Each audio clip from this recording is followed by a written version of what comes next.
Hello everyone, and welcome to another Roll for Distraction Developer Showcase, our spin-off series where we play one-shots of TTRPGs brought to us by their designers.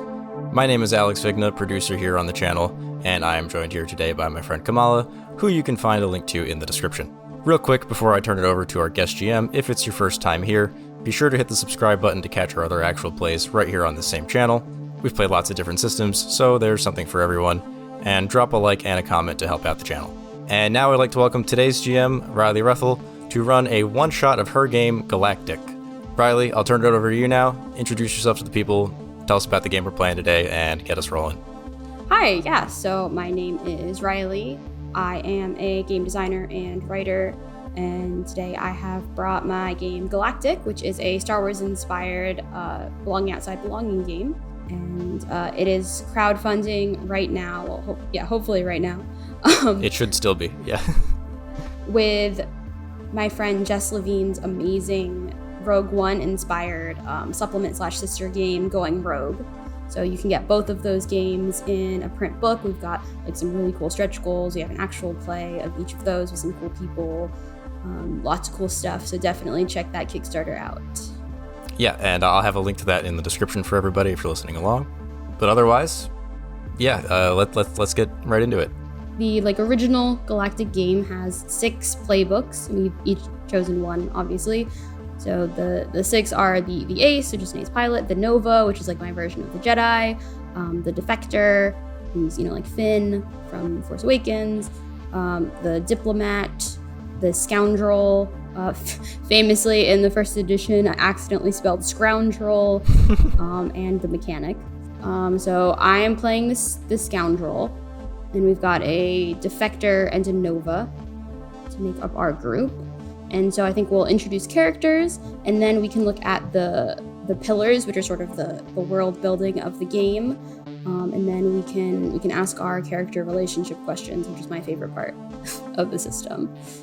If that sounds good with everyone. Yeah, Kamala, why don't you introduce your character first since you haven't talked yet. Go ahead. Oh yeah, no, just waiting to jump in, I guess. No, please. So the character I went with is named Conflictro, which if you ever seen Clone Wars, I kind of pulled from I'm a Gundai with the names, because Conflictro is a Nova Jedi. I almost always play Jedi in Star Wars games, and of course pulled them more to the dark side, because that's usually what I end up playing as well. So Conflictro, they are, well, I don't know if I should go for the list, but they got that kind of Sith-ish look. Haunted face, resentful eyes, flowing robes, everything's all black. And before this, they were a scavenger. Now, I'm kind of keeping everything vague, see wherever we go. We haven't, I know it's Star Wars, I don't know why I said it that way. I know it's Star Wars inspired, but we haven't defined the world yet. But I have this idea that they came across their mentor, Jesuis Ancient, which I was going to look up, because it's a pun, how to pronounce that, because it's French, but I didn't. And who probably brought them into the fold and taught them the ways of the Nova. Probably, which I don't think is necessarily a good situation for Conflictro, which is why they're conflicted.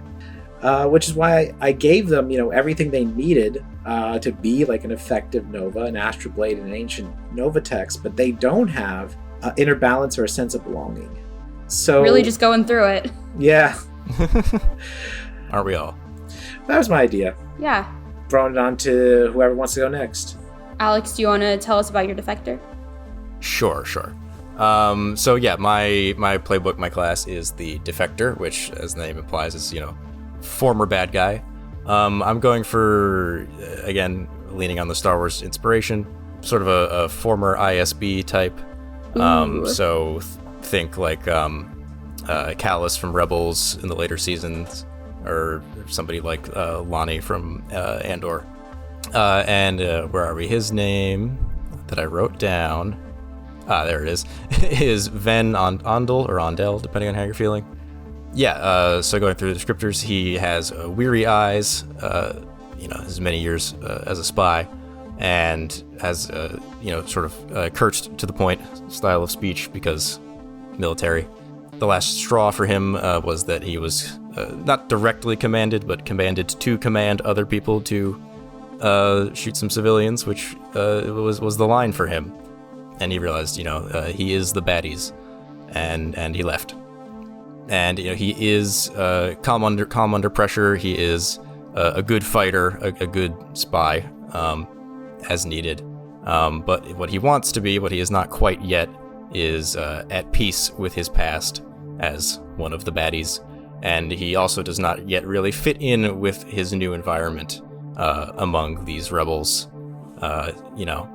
He's used to sort of a more orderly military structure, and they're a little more out there. And he's not quite used to that yet. And yeah. This is so interesting, hearing you guys' the specifics of your characters, because I also I realized that I sort of made my character a defector as well, but I think it's probably fine. Let me know, Alex, if you think that I'm stepping too much. But I think it's really interesting that that means all three of us are playing characters who got out of the situation that we were in and are now in a new one. That's really we all just love a good redemption arc. Yeah, I guess so. I was thinking. Oh God, don't say it like that. That makes me feel bad about it. Now I gotta make her worse. So I'm playing the scoundrel. Her name is Zudora Kress. She, her pronouns. Her look is she has a cocky smirk and hands constantly fidgeting. She has a signature outfit, which I imagine is just because she doesn't really care much about her clothes, and so she's just yeah, okay, I'll wear this again. And a fancy blaster holster, which I think is probably a memento or something, It's oh yeah, well, this is a cool thing that I have. So the scoundrel gets two that you have and two that you lost. So the two that she has are the trusty ship that she stole and a favor owed from someone powerful. What she lost is official mandate paperwork and the ability to relax. I imagine that she was, and I should say, I've been very Master and Commander pilled lately. I don't know if you guys know the 2003 movie Master and Commander, but I watched it 4 times in the last month, and I've started reading the first book in the series that it's based on, so that's sort of where I'm at. So I haven't seen it, so you're free to totally copy everything from great, it. Okay, her ship is called really the Acheron. Her ship, I'm calling her ship the Acheron. No one can stop me. It's such a good name for a ship. All right, whatever. It's all kosher to me, God. Great.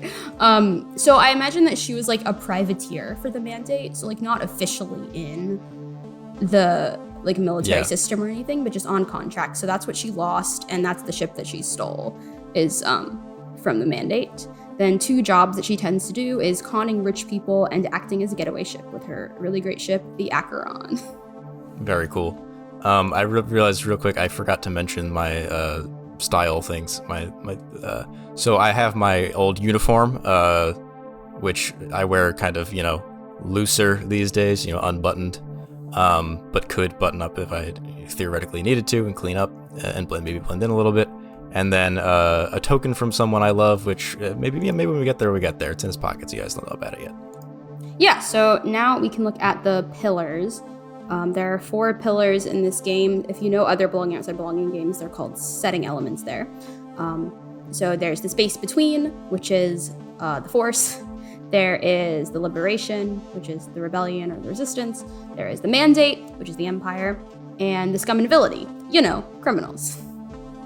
The Wretched Hive. Oh, yes. So we can sort of look at our desires and pick what we want each of these to look like.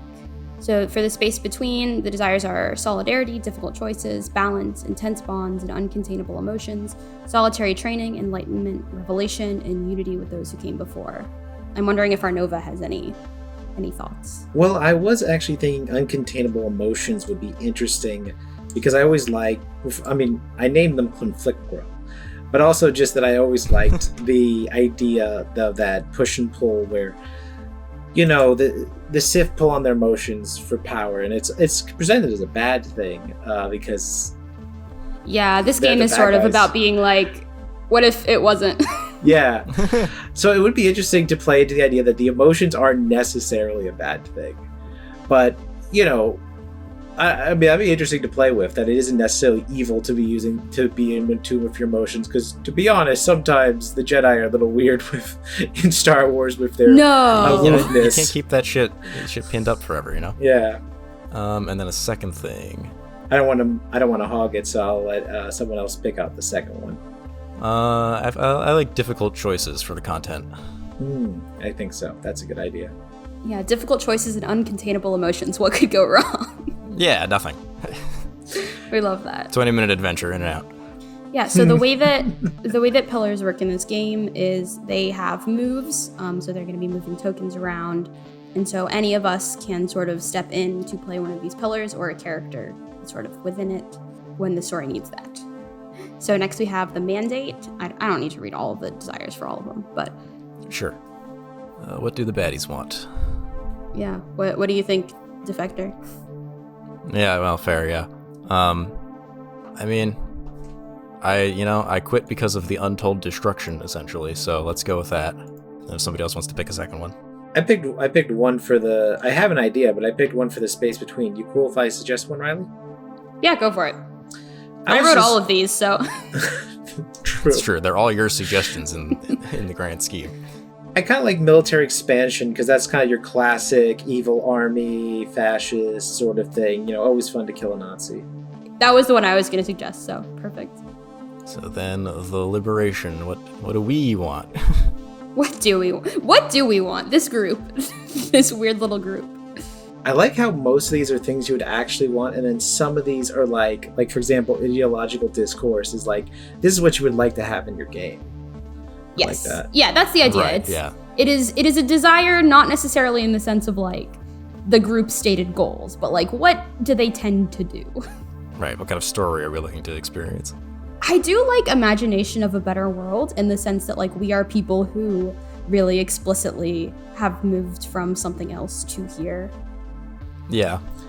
I was like going to suggest that, yeah. I like my heroes idealistic in a way, like, or at least in the sense they have some kind of ideal they stick to. Long shot missions could be fun. I was also looking at that, also kind of for the content, to be honest. Yeah, same idea. What are we, some kind of Suicide Squad? All right. God. I mean, we kind of are. That's Going Rogue. That's the wrong game. Sure. That's and yet the we one kind where... of are, because we're all like former baddies of some sort. That's true. Oh my god. Oh no, what have we done? We are just playing Going Rogue.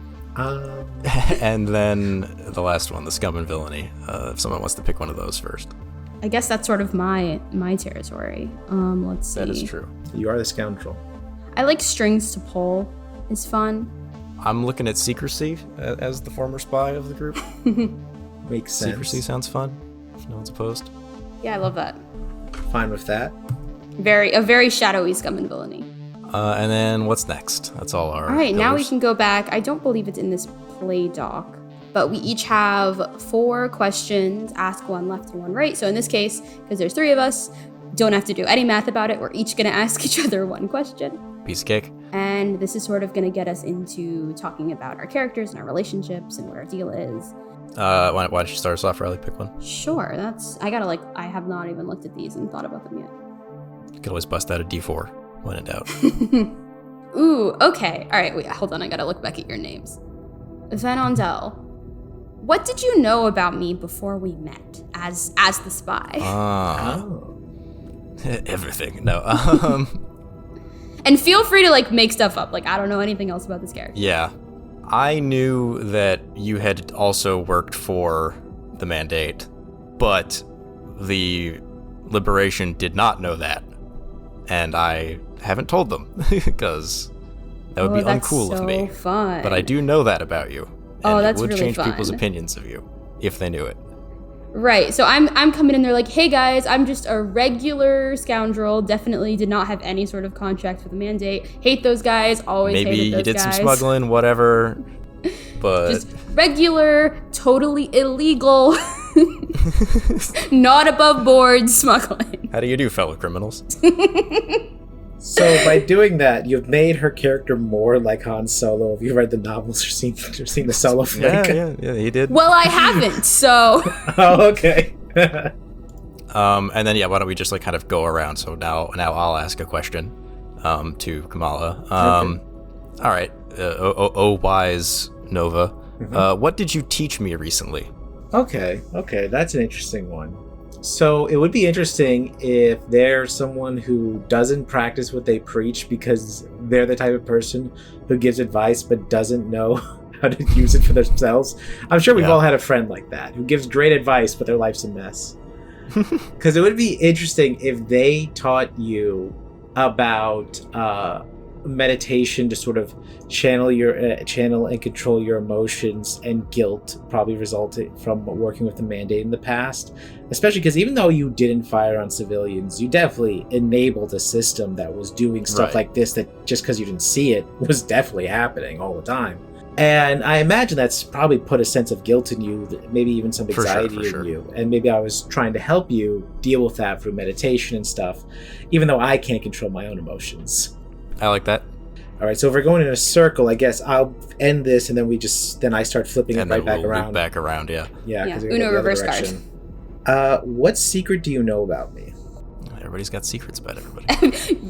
Lots of secrets in this game, just immediately. What if, like, you were scavenging, like, Nova? Because I refuse to say Sith. Maybe we can come up with a different... I hate there being, like, the good Jedi and the evil Jedi thing. They're all just Nova to me. That's fine by me. It was very purposeful that I didn't put a dark side and light side of the Force. It's a spectrum. In this game. Exactly. I mean, when real-world religions may not classify themselves as good and evil, but they have apocryphal texts or heretical texts are considered a taboo to read. So it could be, if that's the direction you're going. Yeah, where you were scavenging Book of Mormon, Nova. Sorry. Some kind of religious text that would get you in trouble with your sect. Yeah, something. Oh, I was actually not thinking that. That's really fun though. I was thinking that you were like scavenging and smuggling like Nova artifacts that the Mandate didn't want people to be seeing. But that, I mean, none of us would be mad about that secret, I guess. That's true. That's fair. That's fair. I mean, there's two ways we can handle this, because if we go off Riley's, maybe the Liberation wouldn't care, but maybe my mentor cares that I was doing that, because maybe it's not the type, because not all religions believe in like freely giving out their books to everyone. There's certain religions, maybe they would be annoyed by the fact that you're like being too open and like trying to openly recruit people, and like they want to kind of keep it on the down low so they don't draw too much attention. Like a monk order. Yeah, and me like giving out this information both puts a target on them and also is kind of against our rules. I'm not supposed to be telling everyone how to do it. Maybe me even teaching you about the meditation thing could be an example of me telling you something maybe I shouldn't have been telling you. Yeah, let's go with that. You're trafficking in these texts that your mentor would be like, no, we need to just keep our heads down and let this pass, even if it's 1,000 years. We need to keep our heads down and let this pass. And you're like, but they're like, that is not a story we're meant to tell people. Right. It's not a story a Jedi would tell you. Exactly. All right, and I'm gonna hit you right back with the question: how did I get you tangled up in my escapades recently? All right, so depends how comedic or serious we want to go, but it would be funny. You said, hey, we're going to go to this holy site that's important. I found this place that's important. And I thought that'd be a good thing, especially with the war going on, take a moment to go there. And then it turned out you only wanted to go there because you wanted to rob the temple that was there, that the Mandate was also trying to rob at the same time, and you just wanted to be there first. It wasn't really an official liberation mission. Great. No, I love it. Yeah, your Han Solo friend wrong Harrison Ford Indiana character, Jones but mission. I do love it. Yeah. That's very fun. Yeah, we got the, what is it? The Ark of the Covenant, is that right? Is that the thing in Indiana Jones? Yeah, that's from Indiana Jones. One, yeah, it's right. First one. Yeah, we got one of those. The Bible, but yeah. I don't think so. I'm pretty sure it's from Indiana Jones. Yeah, totally. Yeah. And then Kamal, ask me a question. Yes. So, why have you been worried about me recently? Well, you've been, teetering on the edge as you are, doing a little more brooding than usual lately. I've noticed that you're staying awake later than everyone else, you're waking up earlier than everyone else, and you just seem sort of out of sorts and grumpy, and probably not practicing the meditation that you have taught me. Okay, but like, what is my character doing? Because you're accurately describing my real life of bad sleeping. No. Yeah. But yeah, that you've just been a little more angry and aggressive and such, to the extent that it's like a little out of character. And I'm like, all right, like I don't like him either, but let's chill. We can be season 3 Ezra. That works for me. Yeah. There you go. And then I ask one more question. We'll do this one. What did I do recently that made you feel like you could trust me? Ooh. Yeah, I think because I've been acting like as a getaway ship. I think there was a point where like we were on a mission together and there was a mandate ship on our tail and like I had to go, man the guns or whatever, and you were the only person who could fly it, and you actually, you did it. You got us out of there. I actually could fly it, yeah. Maybe not as good as you, but like good enough for that mission. Of course not. Let's not go crazy. Like, all right, not bad. Yeah, great flying, kid. Don't get cocky. And I think that's all the questions. Yeah, so now we sort of get to choose what our mission is, what our long shot mission is. I was like, oh yeah, our Nova is acting really grumpy and moody lately, so this is why they're gonna go send us on a long shot mission. Yeah. Ooh. Well, maybe they'll die. Then we won't have to deal with their bitchiness. So, the Galactic book has a table of places if we wanted to roll on that or look through them to pick sort of what place our mission leads us to. Now, notice that I did not call them planets because in this game, right, we can do whatever we want. We can make a planet have multiple places on it. I know, it's crazy. Wow. But imagine. A planet with more than what one if a biome? Single planet had like a city and an possibly ocean imagine and a desert? I know. There's no planets that are like that. Since we are all sort of defectors, if we wanted to do like an infiltration thing, if we wanted to look at war places and do something well, yeah, we could do that, yeah. Well, one of the other things we got was that the mandate wants to do like a untold destruction or something, so at the risk of just recreating episode 4 again, weapon. I was looking at weapon 2 to be honest. Sometimes there's a weapon and we have to stop the weapon. What kind of weapon? Let's not. I'm just quoting. Oh, okay. Okay. I was just quoting the end of Andor. What kind of weapon? Oh, I gotta watch Andor one day. Oh, I won't say anything. I also won't say anything. For the places, we choose 2 to 3 aesthetic elements and then 1 to 2 rumored to be here. I like. Let's see. Absurd formality could be funny. Yeah, and I could try to navigate it as the defector, which would be funny. Yeah, I like the idea that like everything about this super weapon is so secret that everyone is afraid to talk. They're speaking in codes. And then I think a silent air of domination. I like that kind of feeling, where like it's so big and oppressive that it just like even when no one's around you, it just feels sort of oppressing. Yeah, it creates a tense atmosphere. So we have right. Just the vibes are off. Yeah. I mean, a secret vulnerability. I mean, you gotta, right? Yeah. Yeah, right. Like classic thing for a super weapon to have. An exhaust port about 2 meters wide. And then just to make it different, what if it's also the largest prison system? I was thinking that one too. That would actually be. Yeah. What if like that's how like there's some sort of component to the weapon that needs like fresh people, so they've been using the prisoners for that. Yeah. Like what if Narkina 5 was just in the Death Star? Like. Yes, we love that. Can you believe I wrote this in 2021? I didn't even know. Know what? You just about force. Andor. Oh, I see. I guess you still don't know. I just named a planet. It's fine.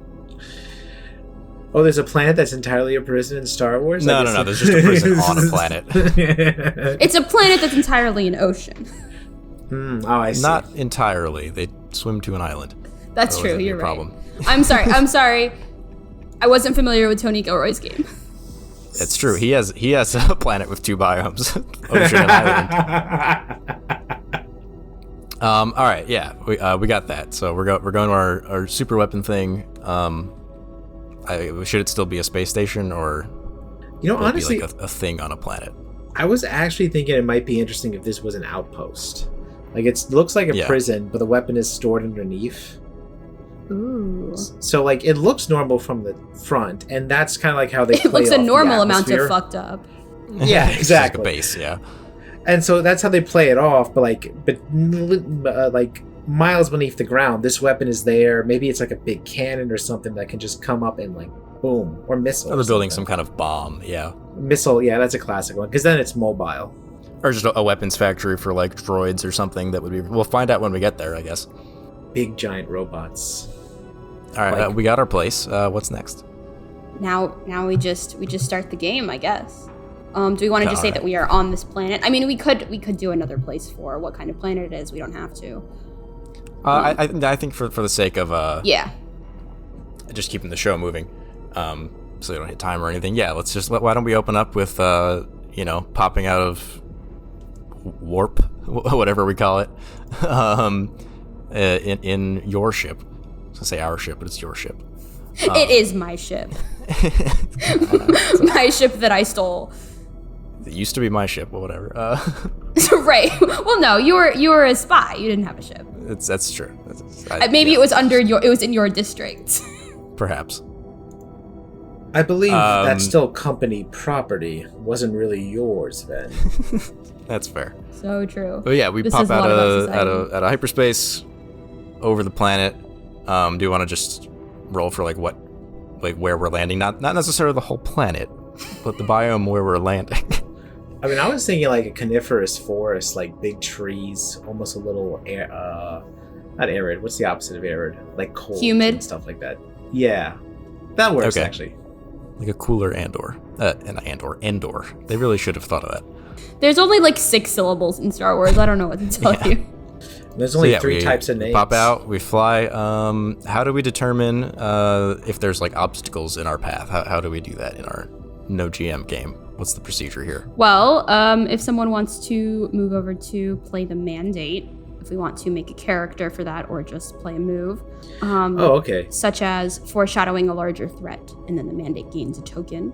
Because I've never done a GM-less game before, so would it just be me jumping in right now and just GMing for like a second? Yeah, basically. How that works? So like our ship sort of comes out of warp, and we're starting to head towards the planet.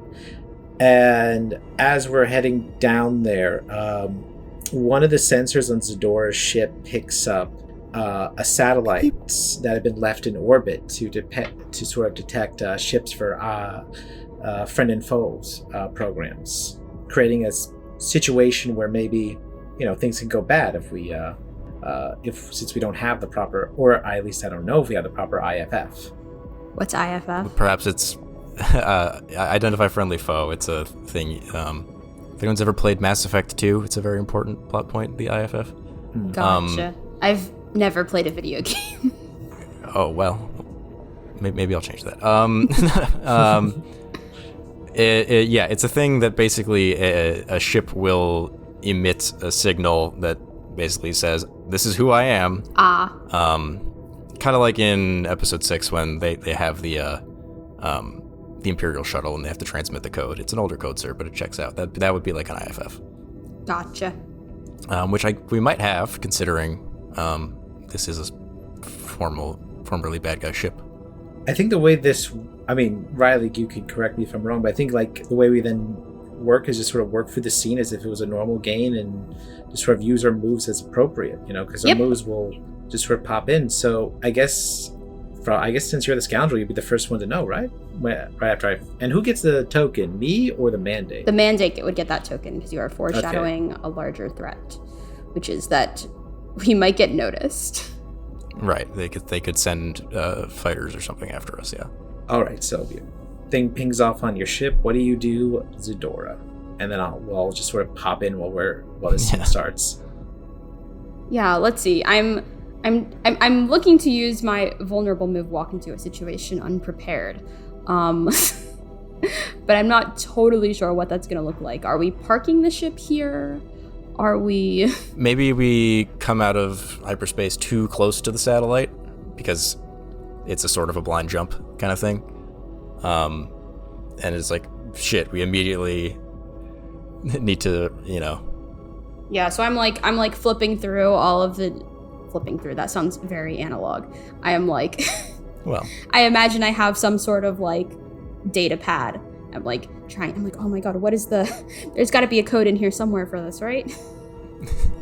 What day of the week is it? Is it Thursday? Oh god, they always change their codes on Thursday. Shit. Is there like a comms? Are they talking to us, or is it just? It's just sort of a machine that we have to figure a way to sort of like trick and get past, or risk it. We could try to fly casual. Yeah. From the outside, our ship doesn't look suspicious. Well, I was gonna say, or maybe. So while you two are sort of flipping for that data pad and Zen is like talking about the days, I'm just gonna say, what if we just gun it, move too quickly, and try to get the ship before it can even sense our movement there. Sure. Yeah. I just like go and I grab the. Is it a steering wheel? What do they have in Star Wars? Throttle. Throttle. Yeah. I'm just like, all right, let's just land then. Go in like a shooting star. They'll think we're space debris. So I'm acting on impulse, putting myself in danger. Yeah, I think I'm gonna take one for a walk into a situation unprepared. Had we been able to trick the thing, we could have maybe gotten a bit closer to the Mandate base. So there's probably some jungle. Yeah, now we'll have to like hike through a little bit, yeah. But it does mean that if they find out later, they won't know where our ship is. I say. Not sure if that's true.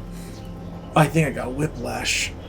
I say is like, which is what Conflict Row says. So much for just walking in on the landing pad. Any landing you can walk away from, I suppose, is another day to live. Yeah, so we'll be all muddy when we get there. We'll have to. If anyone sees us, they'll be walked through the jungle, which they would never do. No, that's not much of a concern for me. The good thing about all black. I say as I sort of hoist up my books.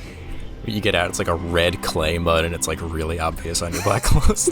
Hey, good. I like that. Yeah, actually, they see all the red clay mud. They're holding the book. They go, oh. I think Sudora's like, look, we just say that we saw that there was a ship that came in, and we were looking for it. She's like jumping out of the ship, like, come on, let's go. Yes, of course. I mean, yeah, we're not I going guess to we start hiking, right? Yeah. So we definitely should have something happen on the way now that we've had this little detour. Let's see, we have 4 pillars, so do we want to pull from... I know we're on a Mandate mission, but what if we pulled from the Scum and Villainy? Hell yeah.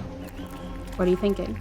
But it might be interesting if they're not... if the Mandate's not the only one operating. If the Liberation and the Mandate aren't the only one operating here, and because we're so far off, there is either...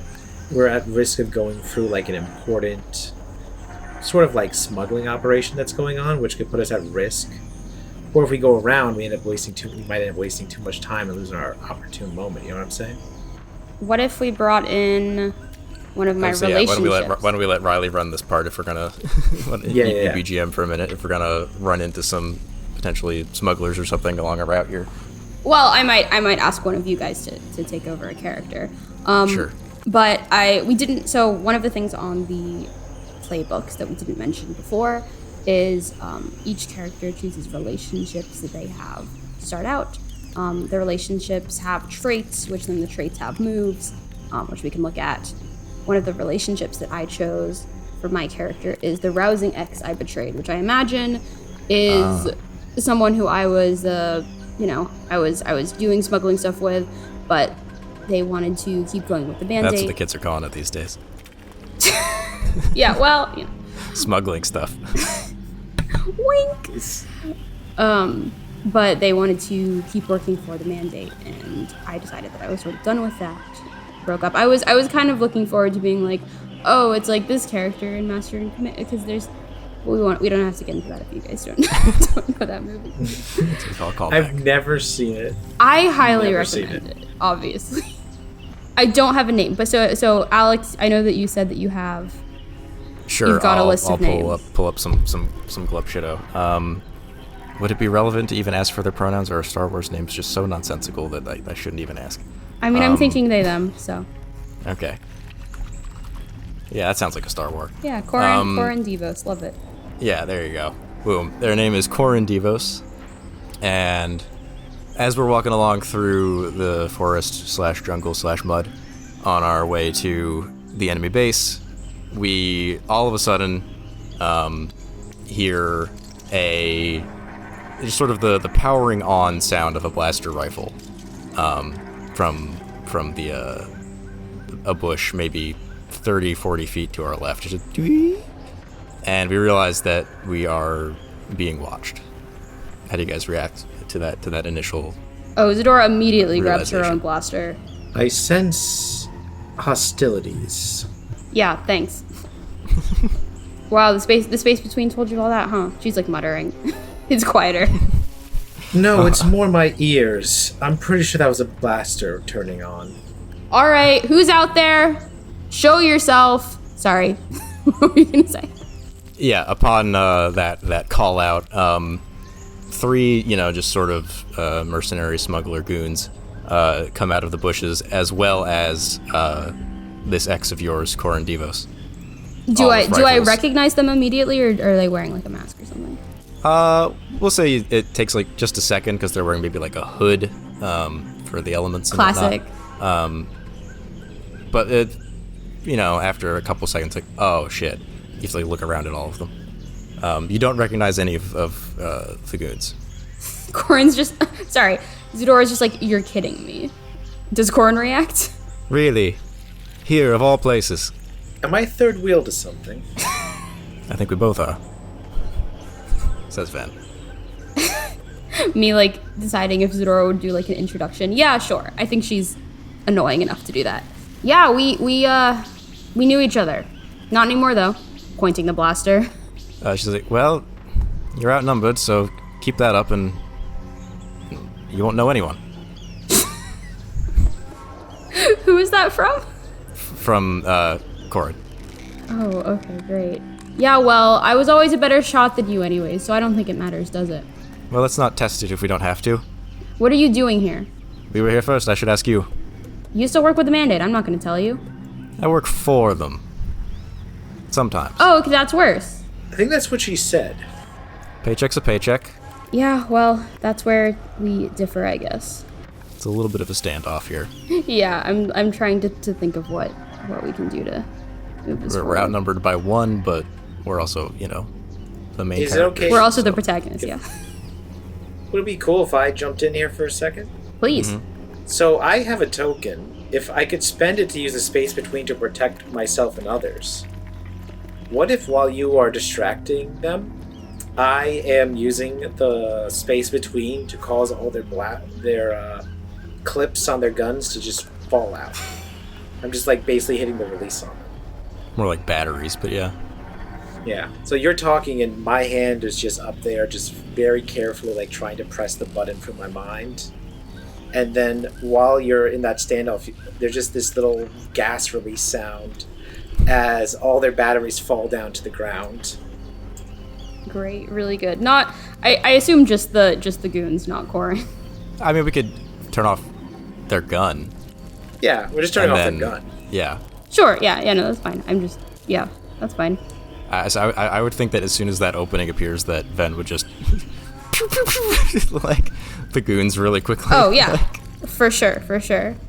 Right, and Zadora's like, great, look what you've done. Now I have to take you hostage. This is the worst day of my life. Corin, frustratedly shakes the blaster and throws it down. Is like, all right, well, didn't prepare for that. Anyway, what are you doing here? Okay, well, we're gonna get in this Mandate base, and you're gonna help us do it now. Well, Welcome to the good luck. Liberation. What'd you say? Say, well, good luck. It's very heavily guarded. Well, They don't even let me in, really. buddy, they don't even let me. Ven's like, yeah, no, makes sense. Any mercenaries or anything, they would probably have a separate outside barracks for it. That might be the case, Khan says. But if you are her significant other, I have to imagine you were keen enough to be keeping an eye on them, how they get in and out. Assuming you were as sharp as she was. X. Zadora says. You both say X at the same time. Yeah. Well, I just assume you were shrewd in your choosing, Zadora. Let's not talk about it. Sudora, like, we haven't gotten to the part of the story yet where I'm gonna compliment them. They're like, well, look, you got me.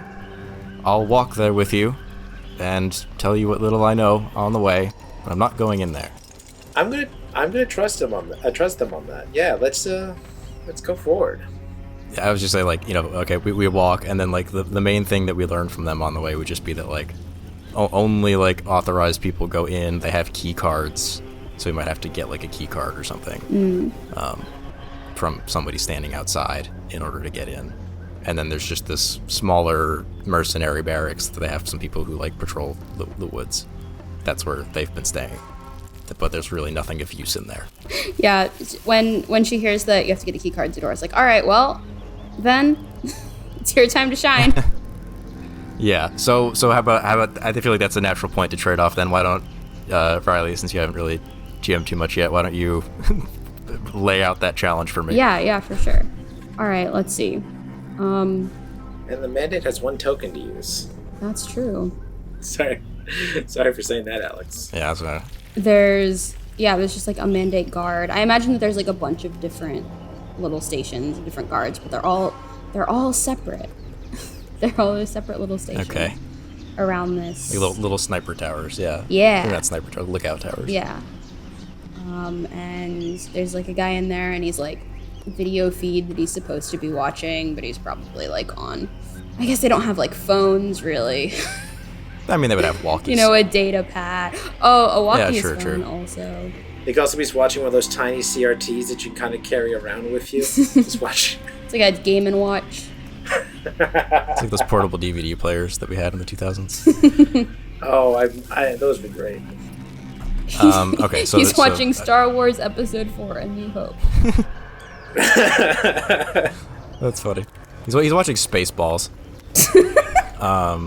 Okay, so there's a guard not super paying attention that I could potentially deal with here. Hey man, you're not supposed to be in here. What's wrong with your uniform? Would it be considered a vulnerable move here? One of mine is lie about your abilities or knowledge. Yeah, for sure. Can I lie and be like, you're not supposed to be here now. Doing a routine inspection. Just got back from the mercenary part of the base. Now I'm walking around here.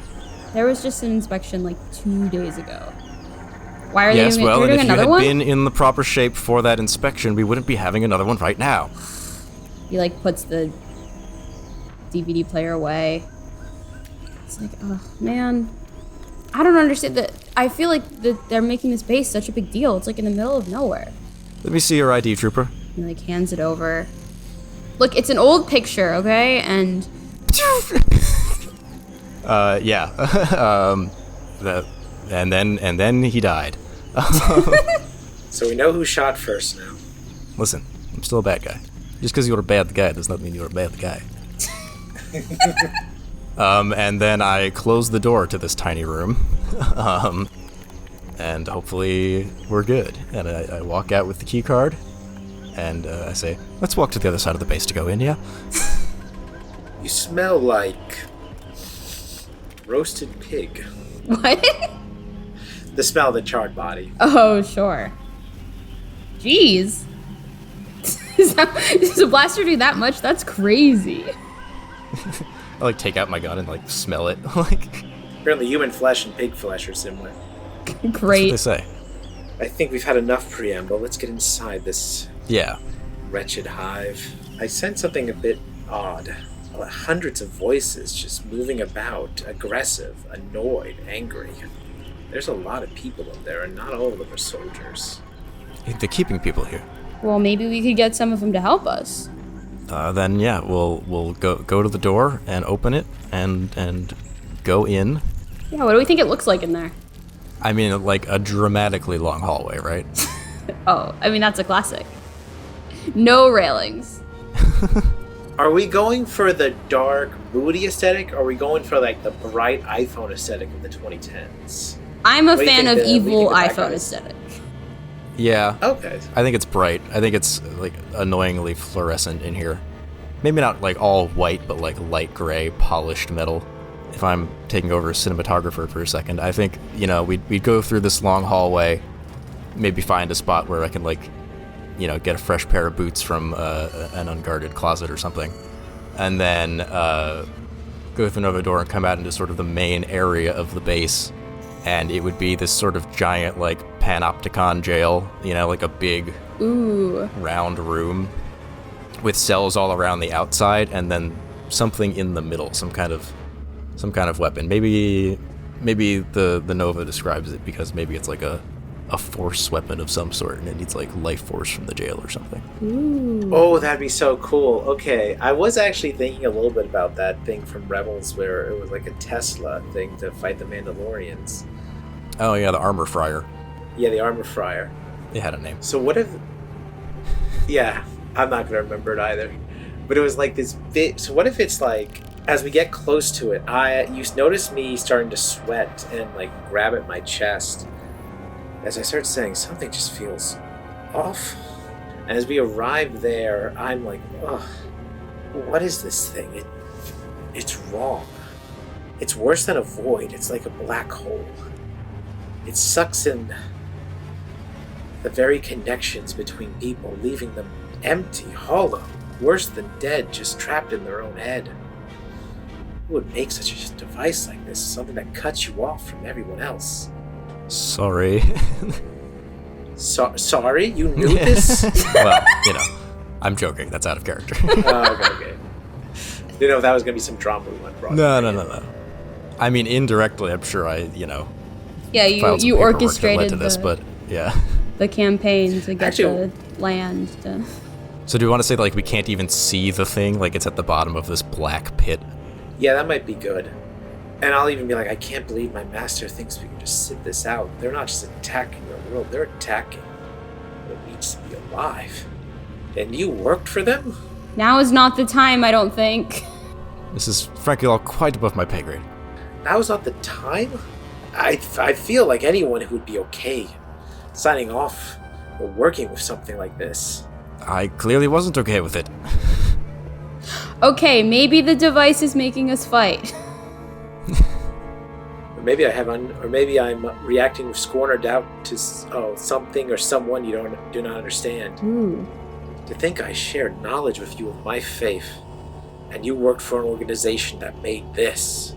Well, I'll share some knowledge with you. We can go in that elevator there, and go down, and then we'll figure out what to do with it.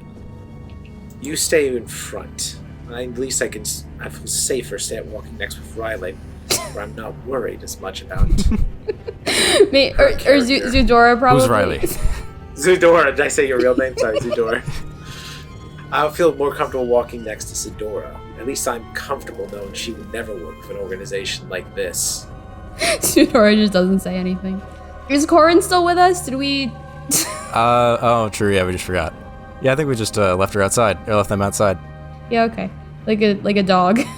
They did say they weren't coming in. Yeah. So I guess when we got up there, they were like, that's it, I'm out. And we just kind of let them go. They probably got on their ship and left because either they call the guards to us, or they were like, well, something bad's about to happen. I'm getting out of here.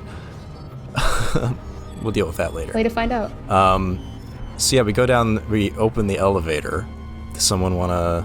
Oh, I was already planning to jump in, because you open the elevator, and as we go in the elevator and we start going down deeper into it, it stops at a floor, and it opens up. And there is a officer in full regalia, sort of standing there, looking at a data pad, looking up. Now, here's the question. You still wear your old uniform, I remember that. I am, yes. So, they're going to look up, I guess... Go with him for this guy. He's gonna look up and be like, what in the blazes are you traveling with? Is this one of the scoundrels we hired outside? And I'll just say consultants for the project. Consultants? Smells like my grandmother's house. They're referring to my character. Old and musty. Yes, well, unorthodox means required some outside knowledge. We're not supposed to bring the scoundrels inside. You know this. Yes, well, this isn't them. I want your badge number. What's your badge number? 69. All right, 69. Where's the rest? It's 5 numbers. Oh. Where am I in relation to this person? Where is he? Well, you guys, we're all in the elevator. We're in the elevator. They're standing outside the elevator. So we've stopped at like a lower floor, and he's going to get on. Gotcha. Okay, I have a lateral move that I think might be fun. Also, I think since I put you in immediate danger, I should give you a token. Well, you did it, right? Is that how that works? Yes. Okay, so even if you're the GM, you get. Well, it's the mandate would give you a token. Gotcha. Yeah, you get the token. Yeah, you get the token. Oh, I get it. Okay. I have a lateral move, which is find an ally in an unlikely place and give them a token. And as a defector, I have a reluctant ally is my, a cynical person who sort of kind of reluctantly trusts me. And his name is Neo Gren, and I would like to stumble upon him being undercover here behind this officer, and he could be of assistance. Oh yeah. So do you want to play him or should I? So how about since you're the officer, how about Riley plays Neo? Yeah, it makes more sense. Yeah. Sure. I see what you're doing. So yeah. Yeah, right. So he sees you in the elevator and his eyes go wide. And he's gonna come over to the mandate officer and be like, "Oh, did you not know about the new thing?" New thing? Yeah, what they're getting new people to test the project. They're getting new people to test the project because they were worried that everyone here was very insular. I know, I don't get it either. He's looking left and right in this data pad. He looks exasperated. Just no one ever tells me anything, I swear. Movements, no one even told me we're having that ice cream party for their birthday last week. They put everything on the bulletin board. You just gotta go up to floor 6. I don't mean to interrupt, but I think while they're having this discussion, then the officer is sort of turned around to look at Neo. I'm just gonna do a little mini salute to Neo and then just push the closed elevator door button. We'll talk about this later. And then we continue going down. Great. Good. And while we're going down, Khan is just going to go 69. That was the badge number you came up with. I think you could have just given your real one, right? It probably would have been better than that. That was my real one. They added another digit after I left. Honestly, I'm impressed. Somebody had to get it. Really good, thank you. Riley, do you want to describe what happens when we get to the bottom of the elevator? Oh, geez. GM'd in a minute. One thing since this thing is a force weapon, we haven't touched on the space between as a pillar. Just for that out there as we get closer to the weapon. I do just want to say. I feel like we're going to invoke awe once we open the door. Oh, yeah. Yeah, I was thinking the exact same thing. What if it looks like the Northern Lights? Oh, I like that. Okay. It's just a big, dark room with these streaks of blue and magenta. It's kind of like a little, a little Exactly. choir going in the back, but in a minor key, kind of creepy. Khan sort of walks out going, I can't believe it. An Aurora Borealis, right here, right now, contained entirely within this room. Wow. Oh, you know what? I'm never going to say anything ever again. But even though obvious the Simpsons reference aside, though, Khan is actually kind of in awe because this is an interesting phenomenon to control and contain the refraction of light and energy. Yet they twist it to such a sick purpose.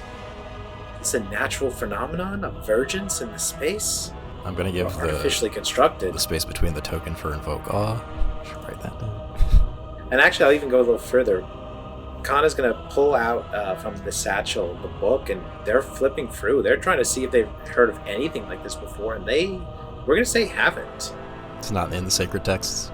No, nothing in here says anything about this kind of phenomenon. Well, that's which means it reassuring. might be artificial. Well, they certainly funneled a lot of resources into this place. Somebody high up has been trying to build something, but I was expecting a new spaceship, a gun, a droid, a bomb. Not whatever this is. Well, how do we turn it off? Turn it off. It's just sort of energy. It's light and energy. Wait. Is there like a machine or something on the ground that it's interacting with? Well, I'm going to actually spend 1 token to learn the secrets or purpose of something not understood. Okay. As Khan kind of goes, wait. I don't understand shit. As they put up their hand and say, this is what's been making me feel sick. This event, it's not those voices I heard. They're making this by taking and ripping out what makes people them. These lights, they aren't just lights. These are entire universes of the mind, ripped from their bodies. All those cells were the test subjects. This isn't some sort of beautiful phenomenon. This is a hellish afterlife of torment. Too much? Too little? I don't know. No, No, good. I mean, it's good. We made the villain I mean, terrible, depression. but it's like low-key, Very metaphor 2020s for of us. Losing your oneness as part of a movement that doesn't care about you or whatever. Ooh, I didn't even think about that, but yeah, that's actually kind of good. Yeah, especially if they're using the bodies for like manual labor for something, that'd be really like Ooh. effective for like fascism turning you into drones.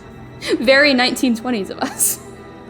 Sorry, if you missed earlier, I said that making the bad guy depression was very 2020s of us. So it was a fun callback. Different kind of depression. True. I think Sudora again is like, how do we turn it off? Well, I just start looking around for buttons or anything.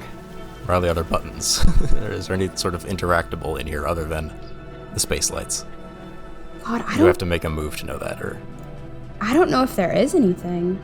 I feel like we're just looking around, and I think Zudora's just like, I think we just have to free them. I think we just have to go back and open all the cages. Okay, that was better than my idea. I could still use my token in for the same purpose, but that was better than my idea. Because I was gonna use my 1 more token to reveal a previously unknown mandate vulnerability. And I was gonna say we can maybe blow up the reactor, but that would be a lot of collateral. So yeah, let's go with jailbreak.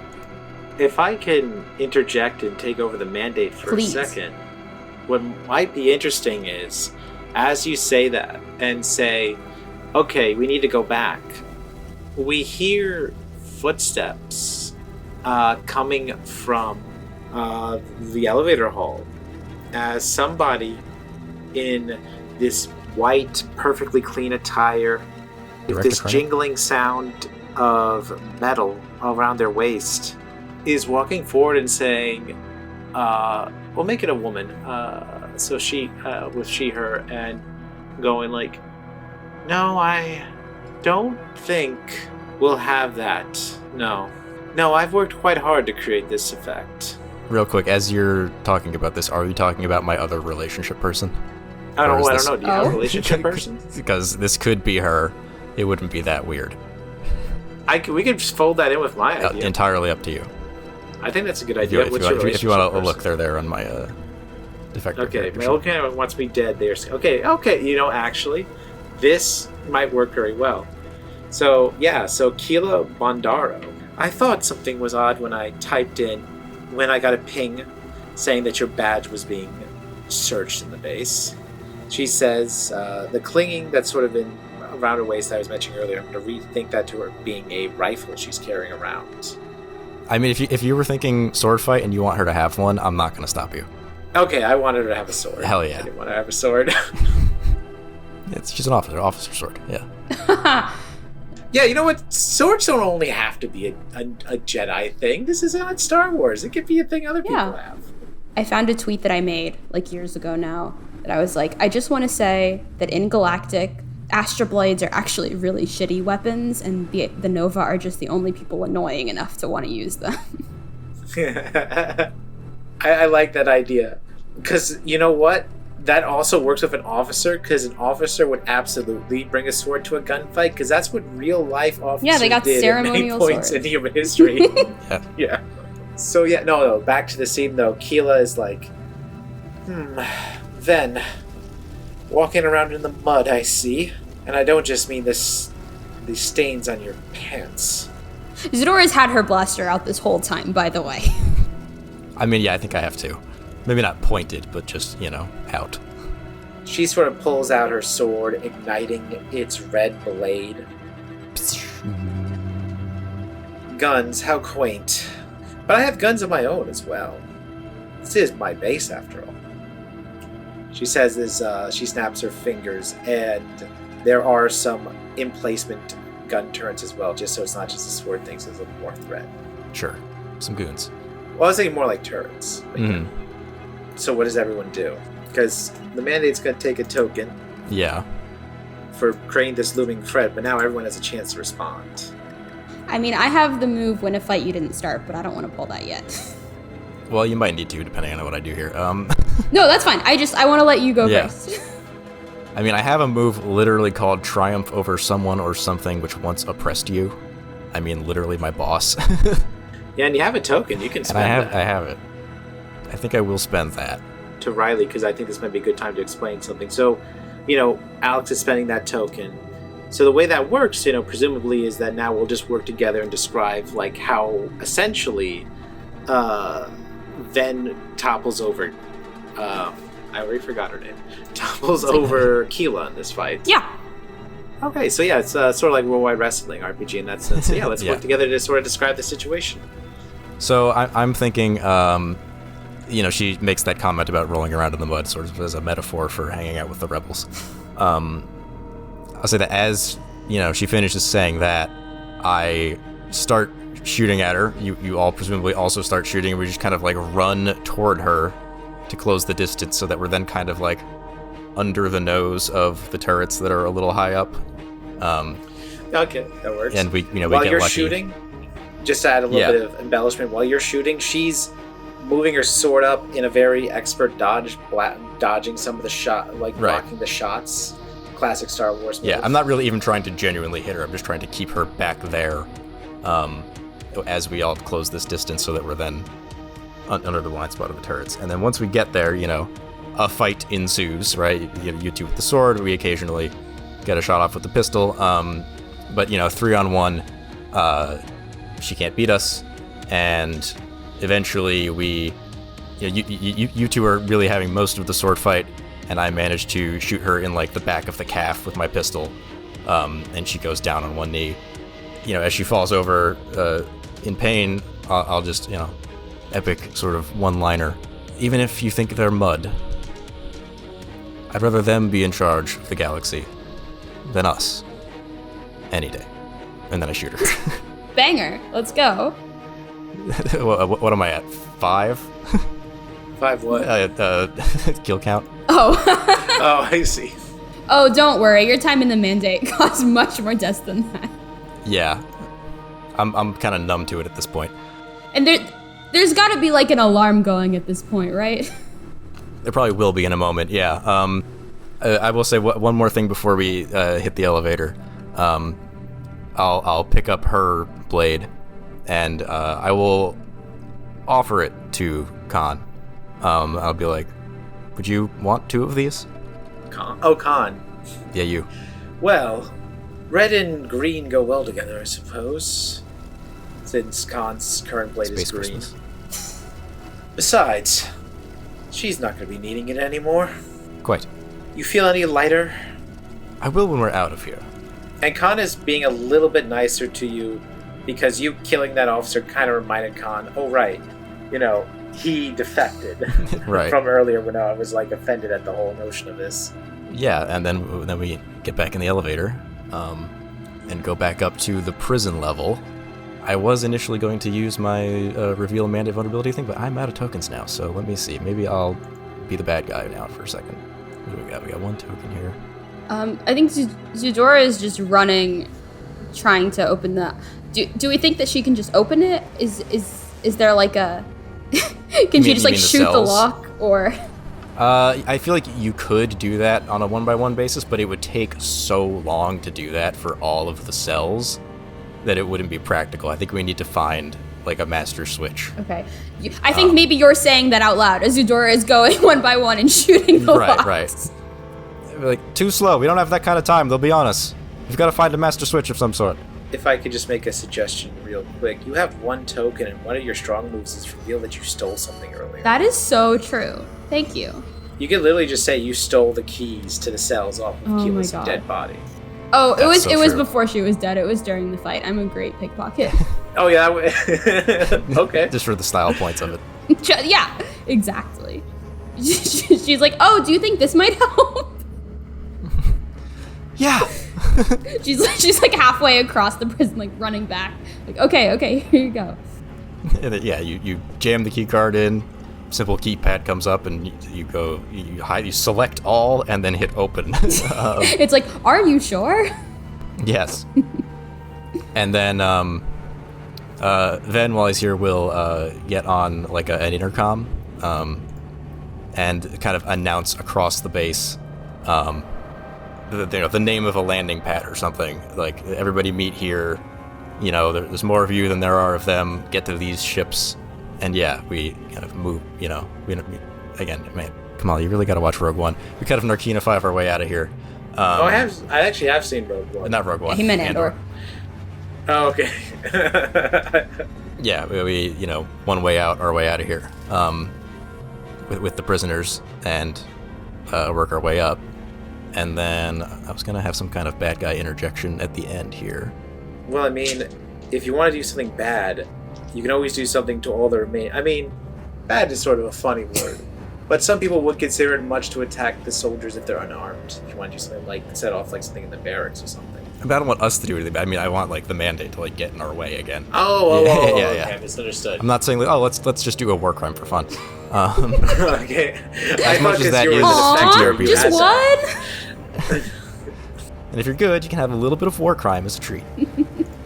It could be the guy who stopped us in the elevator earlier, being like, hold on. I knew you weren't supposed to be here. Him and just, the guards have like rallied at the door, and like it's kind of a potentially like a little bit of a kill box, right? It's like a long hallway. And so we need to figure out some way to or you guys, I guess, need to figure out some way to incapacitate these guards who have a superior position at a choke point, so that we can get these prisoners and ourselves to the door. Can I suggest something, an embellishment, by the way? Sure. Can they both have like laser chain guns? Yeah. I'm picturing like at the end of like a 70-foot hallway, two turret emplacements with troopers behind them.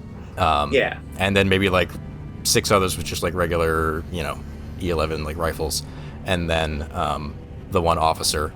And it's just kind of an empty hallway, and so running at them would be basically impossible. So we've got to figure some fancier maneuver here. Well, if the mandate wants to give me a token for putting me in danger, I could pull off an absurd stunt to take advantage of an unexpected opportunity. I would say, yeah, you're in danger, yeah. I don't know what the absurd stunt is, though, if anyone has ideas. Well, actually, I wanted to do something here, so I think we can combine this together, because I wanted to gain a token by turning to Zadora and going, Zadora, Use the force. you know that I view you as very capable. Okay, thanks? I think? Which move is this? I just need you to get me out of the situation I'm about to get in by being the distraction. And right after they say that, they just rush forward with their astral blades screaming Oh, God. a blood cry, trying to block the shots from the turret, putting themselves in danger. Just doing the full Skywalker twist back and forth. Yeah, while moving forward. They don't have any expectation they can make it to the end. The point is just to make an opening. Yeah. Let's see, what do I do? What would be fun to do? I feel like, I'm so bad at imagining action scenes. I'm like so not an action scene person. I'll give you a minute, but I do have an idea. If anyone else has ideas. If I do have one. Please. I was gonna say, while Khan has them sort of distracted and aiming at them, you pull out your blaster and shoot out the lights. Ooh. And then when that happens, Khan turns off their sword and then kind of disappears Batman style, and then reappears really close to them. Oh, that's so good. Yeah, I like that. Like, the lights go off, and they keep shooting at my last position, but I've actually jumped up on and started Spider-Man crawling. Yeah, and then, like, in the darkness, you hear the officer, like, hold your fire, hold your fire. Where'd they go? Get these damn lights back on. And then you're just next to them. Yeah, right when they say get the lights back on, you just hear as the red goes right through his chest, and then just goes right through him, slashes the other ones in one motion. Yeah, you've got 2 of them now. You're doing some Zelda spin attacks. Oh yeah, I got 2 now. And then of course they, but it's Star Wars. They also cut away, so it's just you see the impale, but not me cutting them in half. Because for some reason that's less violent. I mean, they cut Darth Maul in half on screen in episode 1, and that movie's PG. Oh yeah, you're right. They do. You're right. They did do that. Like, he gets cut off. He didn't die. He gets cut off. But he's not a human. Off frame. All right. Well, Zabraks are people too. I never said otherwise. Well, I mean, it wasn't like that was killing him. He did survive. Well, we didn't know at the time. These Mandate officers are going to be back. Oh, no, they're dead. They're dead. All right, so that's those guards are dealt with. Yeah, and then the prisoners come out and cheering for you. Maybe there's a couple other guards on the landing strip, but they're overwhelmed and whatnot, and we. Some of them know how to fly. We get them on some ships. Maybe. Right. Maybe yeah, Eudora is like giving pointers. He's like, "All right, yeah. who of you can fly ships? Okay, here's how you get it. Here's how you get into the Mandate system." And maybe some of them are like, "Oh, we'd like to join your cause and fight with you." And we're like, "Okay, well, go to this planet. Go to not Yavin." My first thought is Zavin. Schmavin. And yeah, I'm good with walking off to the sunset to our ship at that point, unless anyone else has any dramatic twists you'd like to insert. We got a little bit of time still in the recording, up to you guys. Yeah, I'm wondering if it's fun if Corrin is still there, like shows back up with my ship to to get us or something. I feel like that's not as earned. I was imagining that it would happen, but I don't think we really got there. So maybe they're just gone. I was gonna say, yeah, maybe we get back to the ship and they're just there, right? Waiting for you. Yeah, maybe they couldn't. Maybe they didn't have the keys because they're on the dead bodies we shot. Or maybe it's sort of the cliffhanger of the episode, right? We get on the ship, pat each other on the back as we take off, fly away to prepare to head back to base. Camera pulls out of our cockpit, reveals a ship behind us that we haven't noticed, and Corrin is flying that ship. Oh, that's fun. Like Boba Fett, yeah, following us, and that's sort of the cliffhanger. That's great, especially because one of the other relationships I picked is the observant bounty hunter on my tail, and that's great if that's just the same character as the ex I betrayed. Yeah, she puts a helmet on. Yeah. Yeah, that's great. Anybody have anything to add, or are we good? No, I think I'm pretty good there. Yeah, that was great. That was so fun. All right, awesome. Riley, of course, thank you very much for bringing this game to us and teaching us to play it. Yeah, thank you for playing with me. It's been great fun. Always happy for some Star Wars adjacent shenanigans. And honestly, I would watch this. Yeah. Let's make it happen. Call me Lucasfilm. Before we get into our discussion or anything, Riley, remind us again, where can people get the game? Yeah, so right now, Galactic and Going Rogue are kickstarting on Kickstarter. It might be Galactic I'll have it in the description, yeah. Whatever it is. Yeah. There'll be a link. You can also just Google Galactic and Going Rogue. It'll probably show up. Scroll down. You guys are smart. You'll find it. And then if it's after the campaign, you can still go to that link. It'll still take you to where you can pre-order that. You can find the rest of my games at metagame.itch.io. You can follow me on Blue Sky or Twitter at Riley Rethal. Fantastic. So last thing, and I'll have all those links in the description, of course. Last thing we like to do here on the show is just sort of chit chat about game design for a few minutes, because that's ultimately why we're here, right? It's, actual play is fun and all, but we're here just to show off new and exciting systems and talk about why they exist and why they exist the way that they do.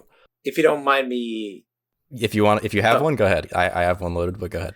I was just gonna say, if you don't mind me starting off the discussion, Riley, I remember before we began recording, you said that you want to discuss a bit about what Beyond Belonging is going for as a game. Yeah, Belonging Outside Belonging is a system that was originally created by Avery Alder and Benjamin Rosenbaum in Dream Apart and Dream Askew, which are really cool games about Jews living in an Eastern European shtetl and a queer post-apocalyptic enclave, respectively. And they are sort of descendants of, or the system is a descendant of the Powered by the Apocalypse system, which started with Apocalypse World by the Bakers. And it's sort of, the other sort of moniker that people use for it is No Dice, No Masters, because it is diceless and GM-less. Now, of course, right. Galactic sort of hacked back in a tiny bit of dice, just a little, as a treat. I mean, just for random tables. Yeah, just for tables, it barely even counts. I don't think that breaks the spirit of it. Yeah, I agree. And yeah, BOB is like a really cool design space that I like a lot, and I think it's sort of, it's very niche. But there's been some really, really cool developments in there. Other designers I would shout out are Jay Dragon, of course, whose game Wander Home was a huge inspiration very specifically to Galactic 2nd Edition. Luke Jordan makes some really, really great like folklore-inspired games, and is like the biggest proponent, the only proponent of Ask Left questions more than me. Those questions that we asked in the original Dream Apart and Dream Askew, it's just like ask one left and you only ask one question. And me and Luke were like, we can do better.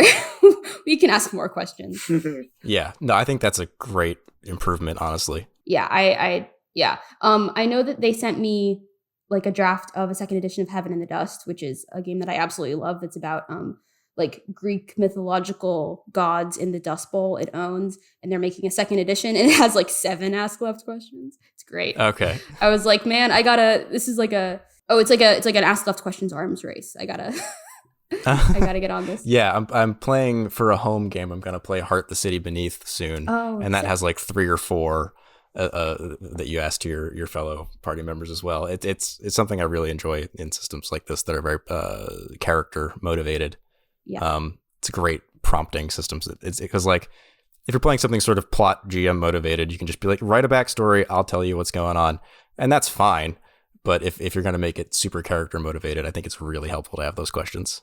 Yeah, I really love what they do for like characters and relationships. Yeah, I'm also just generally very like, I started playing TTRPGs with D&D, but I really just could not get into it for many reasons many of them are just me being a very particular RPG person in general. Like I don't really play PBTA either.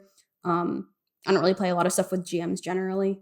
I really like games where you can like create the characters collaboratively, because I feel like it's so hard for me to make a character myself, because then it's just like, well, this is fun for me, but like how are they going to fit in the story? I want to know how I can bounce my character off of these other characters. So that's why I was like, we can do a little bit of character creation beforehand for time, but I'd really like to get as much as we can on screen, just because for sure that's the juice to me. Especially in this genre, right? Like, Star Wars kind of flips back and forth between being very plot related and very character related, and a lot of times those very character related things are the better ones. So I think you've latched onto a mechanical system that illustrates that really well, which is good to see. Yeah, I had a lot of fun. So I started writing Galactic after I watched The Rise of Skywalker, and it was like, I don't know, I think I could probably do Star Wars better. That was my feeling too. I mean, episode honestly. 9, I little bumpy. Yeah, because like I never really had a lot of attachment to Star Wars. My dad's an 80s nerd. He's always been a Star Wars fan, but I never really got into the original trilogy. I liked The Force Awakens. I mostly just liked Finn. I mostly was just like, I like Finn. Boyega's great. I liked Rogue One a lot. That was probably my first actual like caring about Star Wars moment, was when Rogue One came out. And then I watched the other movies. Not Solo. I never saw Solo. See, it's funny. I grew up with them completely. Like I was like fully a prequels kid. No, I'm too young. I'm too young to have been a prequels kid. Sure. I full disclosure, I am 30, so I was 10 or 11 when episode 3 came out, and it was like a big deal because it was like the first PG-13 movie that I was getting to see in theaters. That's so cute. I was like, I've seen the other two. I have to see the third one. Come on, Mom, you know?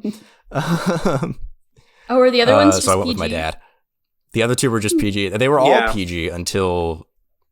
anyway, we're getting off track. They were all PG until 3, and then they've all been PG-13 since. Wild. Technically, the PG-13 rating didn't exist till the 90s, but yeah. Yeah, but the point being is that I think you've done a good job capturing the essence of the Star War here.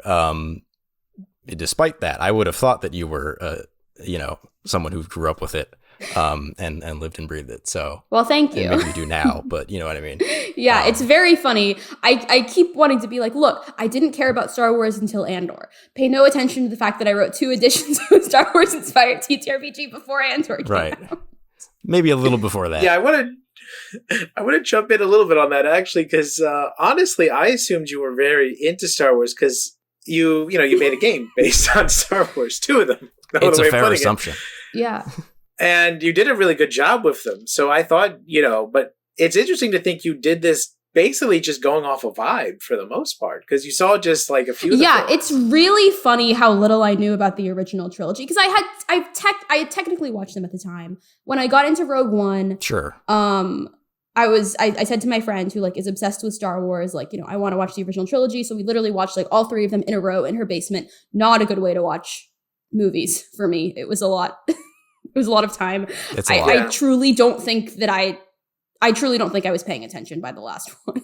So I had technically seen them, but I truly didn't like the thing is, the Diplomat, I thought that I was writing a Leia playbook there. And then I actually properly watched the original trilogy after Andor came out, and I was like, she's really nothing like that at all. Yeah, I mean, if you get into like the deep lore, sure, but yeah. But I think that sort of not complete knowledge that you had, that you probably now do have, that like, I think that like actually kind of serves you better as a game designer writing something like this, because I feel like if you know too much about a thing and you're like, I want to make a thing like that thing, you just end up making that thing. Yeah, it's definitely... And if you have that little bit of space in your brain, that's where you're like, oh, I can fill in some gaps here with my own stuff and actually make a different product that people will buy. Yeah, my game design is very much like, there are things that I love with my whole heart, and there's very little that I would change about this thing. That's not something I'm going to make a game about. Yeah. I like making games about things that I want to fix. And more specifically, I like making games about things where I can carve out what is important about the story to me, and then let the players, like I can pick what to carve out and what the players can fill in. Like the example I always give for the thing that I could never make a game about is Teen Beach Movie 2013, a movie that I love sure. with my whole heart. It's not perfect, but the things that are interesting about it to me are all of it. There's, you gotta have these particular characters in this particular situation. Yeah. And, there's no way I can make a game of that, because it's just like, guys, watch this movie. This movie rules. You know what this game feels like? It feels like, and you tell me if I'm wrong, it feels like a Star Wars Visions simulator. I love that. Oh, yeah. The anime anthology series that are not canon and break a lot of the rules of Star Wars on occasion. But because of that, they allow you that like sort of freedom and creativity. Yeah, I was going to say, like, that was very much my goal, is like, a reason that I gravitated toward the BOB system is because, well, first of all, I had just written Venture, which was my first BOB game that was basically doing this, but for Dungeons and Dragons classes, being like, ooh, let me get really into like medieval fantasy, what that deal is. Like what, no, but like, what does it mean to have a relationship with a god as a cleric? That sort of stuff. Right. So that was one reason that I was like already in it. And the other one was I really was attracted to the idea of the pick list and being like, okay, I'm going to give you a breadth of options of like, these are the possible vibes. And then you get to be like, ooh, look at all of these possible vibes. Which ones do we want for this story? So you could create like different visions of Star Wars. Hey, I will say, as somebody who plays a ton of different games these days, on account of making this show, I do appreciate character creation systems like that, where you just like that, good, done, like, and not have to do any math. No math. No dice, no masters, no math.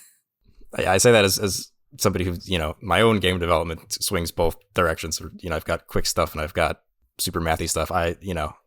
My tastes are wide, but sometimes you just want to pick some options and go.